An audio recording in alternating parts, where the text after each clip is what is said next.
عمر بن عبدالعزیز جو کہ اموی خاندان کے چشم و چراغ تھے، لیکن ان کا مزاج سب سے ہٹ کے تھا، انوکھا اور نرالا تھا۔ سلیمان نے ساری زندگی تخت و تاج کی بسر کرنے کے بعد سوچا کہ میں ان کو اپنا نائب بناؤں۔ تو خیر جب ان کا انتقال ہوا تو لوگ دمشق کی جامع مسجد میں جمع ہوئے اور وصیت نامہ پڑھا گیا۔ تو حضرت عمر بن عبدالعزیز کھڑے ہوئے، فرمایا لوگوں، نہ تو میری منشا تھی کہ مجھے خلیفہ بنایا جائے اور نہ مجھے اس بات کا علم تھا، یہ میری منشا اور آپ لوگوں کی مشاورت کے بغیر کیا گیا ہے، میں اس سے دستبردار ہوتا ہوں، آپ جس کو چاہیں اپنا خلیفہ مقرر کر لیں۔ تو لوگوں نے کہا آپ ہی ہمارے امیر ہیں، آپ ہی ہمارے خلیفہ ہیں۔ تو آپ نے فرمایا کہ جب تک اللہ کی اطاعت کرتا رہوں تب تک تمہارا خلیفہ رہوں۔ اور پھر آپ نے حکم نامہ جاری کیا کہ میری جتنی جائیداد ہے ساری بیت المال میں جمع کروائی جائے، اور جتنے بھی اموی شہزادے تھے ان کی جائیدادیں تھیں جو لوگوں کی ضبط کی ہوئی تھی، سب کو بحق سرکار ضبط کرنے کا حکم نامہ جاری کیا۔ حضرت عمر بن عبدالعزیز رضی اللہ تعالیٰ عنہ کے 2 سال 5 ماہ اور چند دنوں کے اندر ایسا عدل پھیلتا ہے کہ لوگ کہتے ہیں ہمیں لگتا تھا آسمان اور زمین کے درمیان ترازو گاڑ دیا گیا ہے، ہر شے پوری تولی جا رہی ہے، اور اتنی خوشحالی آتی ہے، اتنی خوشحالی آتی ہے، لوگ زکوٰۃ کے پیسے لے کے نکلتے ہیں، کوئی زکوٰۃ لینے والا نہیں ملتا۔ ایک علاقے کے لوگ حضرت عمر بن عبدالعزیز کو خط لکھتے ہیں کہ حضرت زکوٰۃ کا کیا کریں؟ فرمایا غریبوں کو دے۔ کہا کوئی غریب رہا ہی نہیں، تو کہا کہ اچھا آپ اس طرح کریں کہ جن کی شادیاں نہیں ہوئی ان کا مہر ادا کر کے شادیاں کروا دیں۔ تو وہ جواب میں لکھتا ہے یہ بھی ہو چکا۔ تو کہا لوگوں کو قرضہ دے دیں۔ کہا کسی کو قرضے کی ضرورت ہی نہیں ہے۔ تو پھر فرماتے ہیں اچھا غیر مسلموں کو قرضہ دیں تاکہ وہ کھیتی باڑی کر کے زراعت کے کام کو بڑھائیں۔ یہ عمر بن عبدالعزیز کا دور ہے۔ عدل پھیلا، نور پھیلا، روشنی پھیلی۔ شہزادگی کی زندگی سے ایک دم اپنے آپ کو ایک چھوٹے سے کٹیا کے اندر محدود کر دیا۔ اللہ اکبر۔ حضرت عمر بن عبدالعزیز رضی اللہ تعالی عنہ مسلمانوں کے نامور خلیفہ ہے، اور ان کو ان کے عدل، ان کے انصاف، ان کی سادگی اور ان کی زندگی کے اس خوبصورت طرز کی وجہ سے عمر ثانی کہا جاتا ہے۔ اب حضرت عمر رضی اللہ تعالیٰ عنہ کو اپنے بیٹے عاصم کے لیے رشتے کی تلاش تھی کہ کوئی صالح خاتون میسر آئے اور میں اپنے بیٹے عاصم کا اس سے نکاح کروں۔ اور عاصم بن عمر رضی اللہ تعالیٰ عنہ پروان چڑھ رہے تھے، جوانی کی دہلیز پر تھے۔ آپ جانتے ہیں کہ حضرت عمر رضی اللہ تعالیٰ عنہ کا دور خلافت عدل و انصاف پر مشتمل تھا، اور وہ خود رات کو گشت کیا کرتے تھے اور دیکھتے تھے کہ کسی گھر میں مفلسی کا ماتم نہ ہو، کوئی کسی پہ ظلم، جبر اور جور اور زیادتی نہ کر رہا ہو، عدل و انصاف قائم ہو، لوگوں کا خیال رکھتے، لوگوں کی ضروریات کا خیال رکھتے۔ تو ایک گھر کے قریب سے گزرے، سحر کا وقت تھا، تو بیٹی کو اس کی ماں کہہ رہی تھی کہ دودھ میں پانی شامل کر دو۔ تو بیٹی نے کہا کہ امیر المومنین نے منع کر رکھا ہے کہ یہ دھوکہ دہی ہے۔ تو ماں نے کہا کہ امیر المومنین عمر کب دیکھ رہے ہیں؟ تو بیٹی بولی عمر نہیں دیکھ رہا، عمر کا رب تو دیکھ رہا ہے۔ تو حضرت عمر رضی اللہ تعالیٰ عنہ نے جب اس بات کو سنا قدم رک گئے، گھر پر کوئی نشان لگایا اور صبح اپنے بیٹے کے رشتے کے لیے اس بیٹی کو پیغام بھیج دیا، اس کی ماں کو پیغام بھیجا کہ میرے بیٹے عاصم کے لیے اس بیٹی کا رشتہ چاہیے۔ اور عاصم حضرت عمر کا فرزند اس خاتون سے نکاح کی بندھن میں بندھ جاتا ہے، اور اللہ جل شانہ ان دونوں سے ایک بیٹی عطا کرتے ہیں جن کا نام لیلہ ہے، لیلہ بنت عاصم۔ لیلہ بنت عاصم کا نکاح ہوتا ہے عبدالعزیز بن مروان بن حکم سے۔ اب عبدالعزیز اور لیلہ بنت عاصم مروان کا بیٹا اور حضرت عمر رضی اللہ تعالی عنہ کی پوتی کا آپس میں نکاح ہوتا ہے، اور ان دونوں سے ایک بیٹا پیدا ہوتا ہے جس کو دنیا حضرت عمر بن عبدالعزیز کے نام سے یاد کرتی ہے۔ ماں حضرت لیلہ بنت عاصم ہے اور باپ عبدالعزیز بن مروان۔ حضرت عمر بن عبدالعزیز رضی اللہ تعالی عنہ علم دوست تھے، متقی اور پرہیزگار تھے۔ ان کے اپنے استاد کا بیان ہے کہ میں نے زندگی میں اتنا صالح شخص، اللہ سے ڈرنے والا شخص نہیں دیکھا۔ اللہ تعالیٰ جل شانہ کا خوف، اس کی خشیت، اس کا ڈر جو ان کے سینے میں موجود ہے، میں نے ایسا خوف اور ایسی خشیت کسی شاگرد میں نہیں دیکھی تھی۔ بڑے شوق سے، اشتیاق سے علم دین حاصل کرتے ہیں، اور آپ جانتے ہیں کہ خلافت راشدہ کے بعد سلطنت کا نظام بنو امیہ نے سنبھال لیا اور ذمہ داریاں انہوں نے سنبھالی، اور بنو امیہ کی بھی دو شاخیں ہیں۔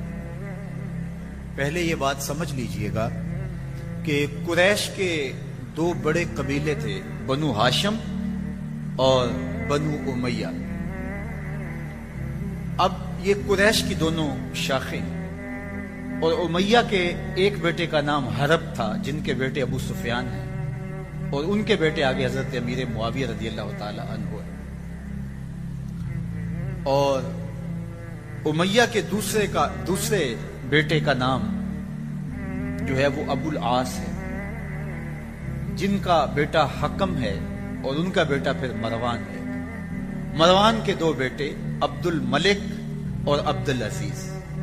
عبد الملک بھی بادشاہ بنا اور اس کے 4 بیٹے بھی حکمران بنے، اور عبد الملک کا بھتیجا عبد العزیز کا بیٹا عمر بن عبد العزیز بھی سلمان بن عبد الملک کے بعد جو ہے وہ حکمرانی کی ذمہ داریوں کو سنبھالتے ہیں۔ تو اب یوں سمجھ لیجئے گا کہ قریش کی 2 شاخیں ہیں، بنو امیہ اور بنو ہاشم، اور بنو امیہ کی پھر 2 شاخیں ہیں، ایک تو امیہ کے بیٹے حرب سے اور ایک ابو العاص سے۔ تو حرب کے بیٹے ابو سفیان ہیں، ابو سفیان سے حضرت امیر معاویہ ہیں، اور پھر ان کا بیٹا یزید تخت نشین ہوا، اور یزید کے بعد پھر ان کا بیٹا معاویہ، اور پھر اس کا بیٹا یزید تخت نشین ہوا۔ تو بنو معاویہ کی سلطنت یہاں اختتام کو پہنچتی۔ اب اس دوسری شاخ سے مروان حکمران بنتا ہے، اور مروان کا بیٹا پھر عبد الملک حکمران بنتا ہے۔ یہ بنو امیہ کی ہی دوسری شاخ ہے جو پھر اس جگہ کو سنبھالتی ہے۔ عبد الملک کے بعد اس کا بیٹا ولید بن عبد الملک تخت پہ براجمان ہوتا ہے۔ اس کے انتقال کے بعد پھر سلیمان بن عبد الملک تخت نشین ہوتا ہے۔ سلیمان بن عبد الملک جب اختتام کی زندگی کے مراحل طے کر رہا تھا اور اس نے جان لیا کہ اب میں اس دنیا سے کوچ کرنے والا ہوں، تو اس نے ایک وصیت نامہ لکھا۔ اس وصیت نامے کے اندر متعین اور مقرر کیا خلیفہ حضرت عمر بن عبدالعزیز رضی اللہ تعالیٰ عنہ، جو ان کا چچا زاد بھائی تھا۔ اس کے اپنے بھائی ہشام بن عبد الملک اور یزید بن عبد الملک، یہ بعد میں حضرت عمر بن عبدالعزیز کے انتقال کے بعد تخت خلافت پر بیٹھتے ہیں، لیکن 2 ان کے بھائی سلیمان بن عبد الملک کا ایک بیٹا، اور ولید بن عبد الملک، یہ حضرت عمر بن عبدالعزیز رضی اللہ تعالی عنہ سے پہلے تخت خلافت پہ براجمان ہوئے۔ تو یہ درمیان میں حضرت عمر بن عبدالعزیز کا 2 سال 5 ماہ اور کچھ دن کا دور آتا ہے۔ اب عدل و انصاف اور اسلامی طرز حکومت کا وہ انداز جو خلفائے راشدین نے دیا تھا وہ مفقود ہو چکا تھا۔ اب جب حضرت عمر بن عبدالعزیز کو خلافت کی ذمہ داریاں عائد کر دی گئی، اور ایک خط لکھا انہوں نے اور سر بمہر تھا اور کہا کہ جب میں انتقال کر جاؤں تو اس کے بعد یہ لوگوں کو جمع کر کے خط پڑھا جائے، اور میری یہ وصیت ہے کہ میرے بعد میرا بھائی نہیں بلکہ میرے چچا کا بیٹا عمر بن عبدالعزیز خلیفہ ہوگا، جو کہ حضرت عمر بن عبدالعزیز رضی اللہ تعالی عنہ کا تجربہ سب کو تھا کہ وہ عادل ہے، مدینہ المنورہ کے ایک عرصہ گورنر رہے، اور جب ان کو گورنری پیش کی گئی تو انہوں نے کہا کہ میں پچھلے حکمرانوں کی طرح، گورنروں کی طرح ظلم اور تعدی سے کام نہیں لوں گا، میں انصاف سے کام لوں گا، اگر تمہیں منظور ہے تو میں گورنری قبول کرنے کو تیار ہوں۔ انہوں نے کہا بالکل ہمیں قبول ہے، چاہے ایک پائی بھی خزانے میں نہ آئے، آپ عدل و انصاف کریں۔ تو آپ مدینہ المنورہ میں گئے، 30 اونٹوں پر آپ کا سامان لد کر کے گیا، اتنے امیر تھے، اور آپ کی جو اہلیہ تھی وہ عبد الملک کی بیٹی تھی، فاطمہ بنت عبد الملک، اس کا باپ بادشاہ، اس کا دادا بادشاہ، اس کے 4 بھائی بادشاہ، اور پھر بعد میں اس کا شوہر عمر بن عبدالعزیز وہ بھی خلیفہ بنتے۔ تو اس طرح آپ غور کیجئے کہ وہ 7 طرح سے شہزادی تھی۔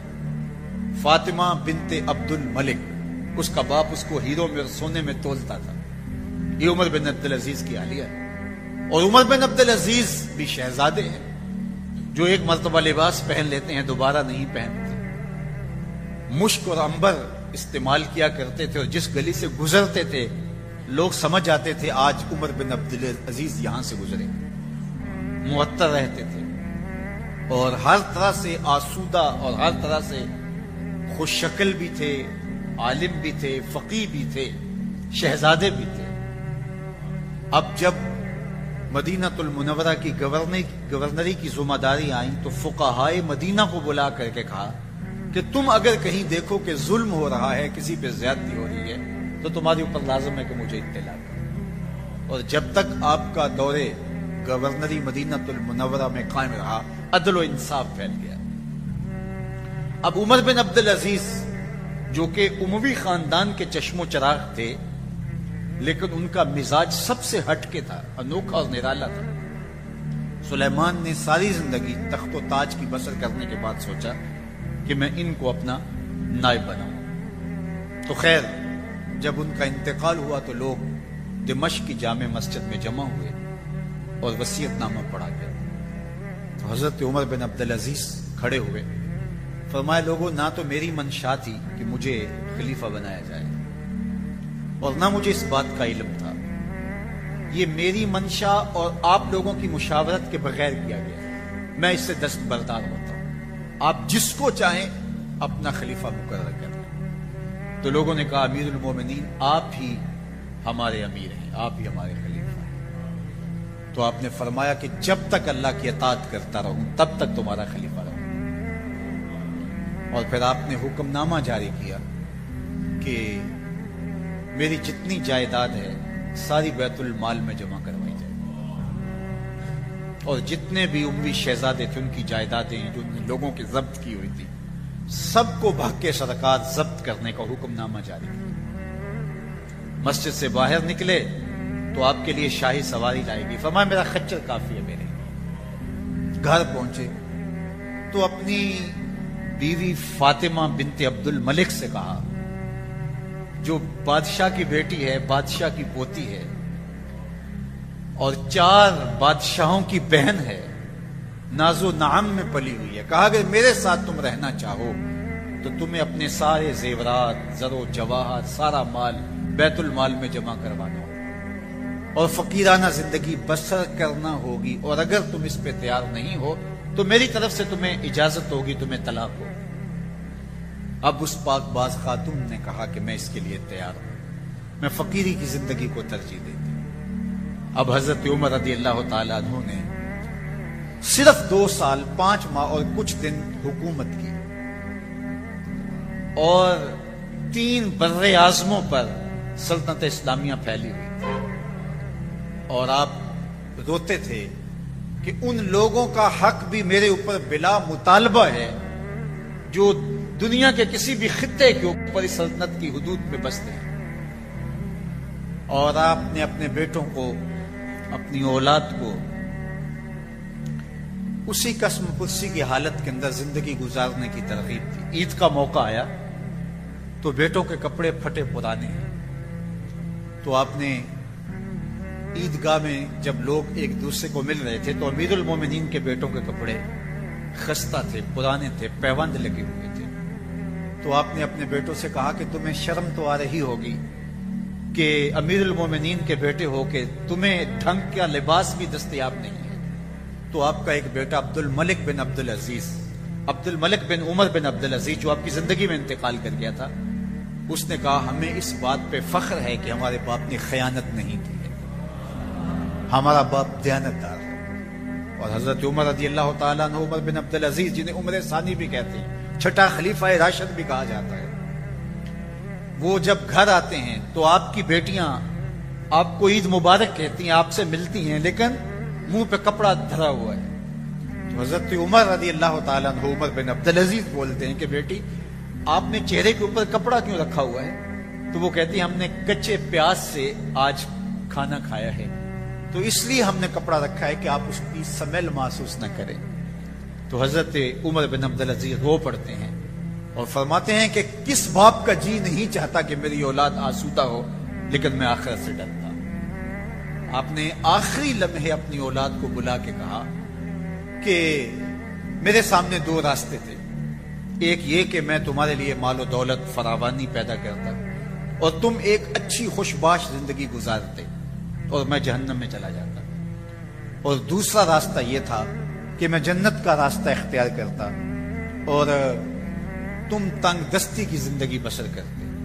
میں نے دوسرے راستے کو اختیار کیا. بیٹوں نے کہا کہ ہمیں قبول ہے. آپ نے جب چھوڑا اس دنیا کو تو اپنے بیٹوں کے لیے ایک درہم بھی نہیں چھوڑا, بالکل خالی ہاتھ اس دنیا سے گئے, ایک درہم بھی نہیں چھوڑا. جب آپ کو زہر دیا گیا تو غلام کو پکڑ لیا گیا جس نے زہر دیا گیا, اور اس کو 1000 اشرفی دی گئی اس کام, تو اس سے ضبط کی اور وہ اشرفیاں بھی بیت المال میں جمع کروا دی. اور ایک عیسائی کی جگہ تھی جو تدفین کے لیے خریدی گئی, تو اس کو پیسے ادا کرنے چاہے تو اس نے کہا کہ میں اعزاز سمجھتا ہوں کہ میری جگہ میں آپ کی تدفین ہو, تو میں پیسے نہیں لیتا. تو فرمایا نہیں, مجھے یہ دینے ہوں گے. آخری لمحے اس کو پیسے بھی آپ نے عطا کیے, اور بالکل جب آپ اس دنیا سے گئے تو اپنی اولاد کے لیے کچھ نہیں چھوڑا. اور حشام بن عبد الملک جو آپ کے بعد تخت خلافت پہ بیٹھا اور 20 سال تک اس نے بہت زیادہ پیسے جوڑے, ایک دن اولاد نے کہا کہ آپ ہمارے خراجات میں فراوانی نہیں کر رہے, تو اس نے کہا کہ میں تمہارے لیے ہی جوڑ رہا ہوں. اور جب وہ فوت ہوا تو اس کے ہر بیٹے کو 10-10 لاکھ درہم ملے, اتنی خطیر رقم ملی. لیکن تاریخ بتاتی ہے کہ بعد میں وہ بچے دمشق کی جامع مسجد کی سیڑھیوں کے پاس کھڑے ہو کے بھیک مانگا کرتے تھے. حشام بن عبد الملک کے بیٹے, وقت کے شہنشاہ کے فرزند, اور عمر بن عبد العزیز جنہوں نے اپنے بیٹوں کے لیے ایک پھوٹی کوڑی بھی نہیں چھوڑی تھی, وہ ایک مجلس میں 100 اونٹ راہ خدا میں خیرات کیا کرتے. تو اپنی اولاد کو اچھائی دے کے جاؤ, تقوی دے کے جاؤ, دیانت دے کے جاؤ, خیر دے کے جاؤ, برکت دے کے جاؤ, نور دے کے جاؤ. مکر و فریب سے, دجل و تلبیس سے, دھوکہ دہی سے, لوٹ مار سے جمع کیا ہوا پیسہ اولاد کو آپ دے دیں گے, لیکن اولاد آپ بھی جہنم میں جلیں گے اور اولاد بھی ذلیل و رسوا ہوگی. حضرت عمر بن عبد العزیز رضی اللہ تعالیٰ عنہ نے ہمیں بتایا کہ کس طرح اپنے گھر والوں کو سنبھالا جاتا ہے. جب حضرت عمر بن عبد العزیز کا دور آتا ہے تو نیا لباس پہننے کے لیے بھی دستیاب آپ کے پاس کچھ نہیں ہوتا ہے. تو بیوی کہتی ہے کہ آج عید کا دن ہے تو کچھ آپ ایڈوانس تنخواہ ہی لے لیں جس سے ہم کم از کم اپنی ضروریات کو تو پورا کریں. تو حضرت عمر بن عبد العزیز نے کہا یہ بات تم نے ٹھیک کہی. تو آپ جاتے ہیں ناظم مالیات کے پاس اور اس کو کہتے ہیں کہ 1 مہینے کی تنخواہ اگر مجھے ایڈوانس دے دیں تو عید کا دن ہے, میں اپنی ضروریات کو پورا کر لوں. اب وہ وزیر خزانہ کیا بولتا ہے, امیر المومنین کہہ رہا ہے, تو وہ کہتا ہے جناب حاضر ہے سب کچھ, لیکن وہ بھی تربیت یافتہ عمر بن عبد العزیز کا تھا. اس نے کہا آپ مجھے لکھ کے دے سکتے ہیں کہ آپ 1 مہینے تک زندہ رہیں گے؟ تو حضرت عمر بن عبدالعزیز وہیں سے واپس پلٹ آتے ہیں، کہا تیری مہربانی، تو نے مجھے صحیح بات بتائی۔ یہ عمر بن عبدالعزیز کا دور ہے۔ سمرقند فتح ہوتا ہے تو وہاں کے لوگ خط لکھتے ہیں عمر بن عبدالعزیز رضی اللہ تعالیٰ عنہ کو کہ جناب جو فاتح ہمارے شہر میں داخل ہوئے ہیں انہوں نے ہمیں بتائے بغیر شہر پہ دھاوا بول دیا، ہم سے کوئی مذاکرات نہیں کیے، کوئی بات نہیں کی، تو یہ اچانک حملہ اسلامی تعلیمات کے کیا منافی نہیں ہے؟ مسلمان تو موقع دیتے ہیں، یا جزیہ دو، فدیہ دو، جزیہ دو، یا پھر اسلام قبول کرو یا پھر ہم حملہ کریں گے۔ انہوں نے کوئی بات نہیں کی۔ تو حضرت عمر بن عبدالعزیز خط لکھتے ہیں امیر شہر کو کہ قاضی مقرر کیا جائے اور وہ ان کی بات سنیں، ذمیوں کی گفتگو کو اور ان کے مقدمے کو سماعت کریں۔ عدالت لگتی ہے، امیر شہر بھی آتا ہے اور ذمی بھی جمع ہوتے ہیں۔ قاضی فیصلہ دیتا ہے کہ فوجیں واپس شہر سے باہر جائیں، شہر کو چھوڑ دیا جائے گا، پھر وہاں جا کر کے آپ ان کو مذاکرات کے لیے بلائیں گے، مذاکرات کامیاب نہیں ہوتے تو پھر آپ کو اختیار ہوگا حملہ کرنے کا، پھر یہ جیتیں یا آپ جیتیں، یہ فیصلہ بات کا ہے۔ ان ذمیوں نے، ان کفار نے کہا کہ ہم آپ کی سلطنت کو قبول کرتے ہیں۔ یہ عمر بن عبدالعزیز رضی اللہ تعالیٰ عنہ کا دور۔ حضرت عمر بن عبدالعزیز رضی اللہ تعالیٰ عنہ کے 2 سال 5 ماہ اور چند دنوں کے اندر ایسا عدل پھیلتا ہے کہ لوگ کہتے ہیں ہمیں لگتا تھا آسمان اور زمین کے درمیان ترازو گاڑ دیا گیا ہے، ہر شے پوری تولی جا رہی ہے، اور اتنی خوشحالی آتی ہے، لوگ زکوٰۃ کے پیسے لے کے نکلتے ہیں، کوئی زکوٰۃ لینے والا نہیں ملتا۔ ایک علاقے کے لوگ حضرت عمر بن عبدالعزیز کو خط لکھتے ہیں کہ حضرت زکوٰۃ کا کیا کریں؟ فرمایا غریبوں کو دے۔ کہا کوئی غریب رہا ہی نہیں، تو کہا کہ اچھا آپ اس طرح کریں کہ شادیاں کروا دیں، جن کی شادیاں نہیں ہوئی ان کا مہر ادا کر کے شادیاں کروا دیں۔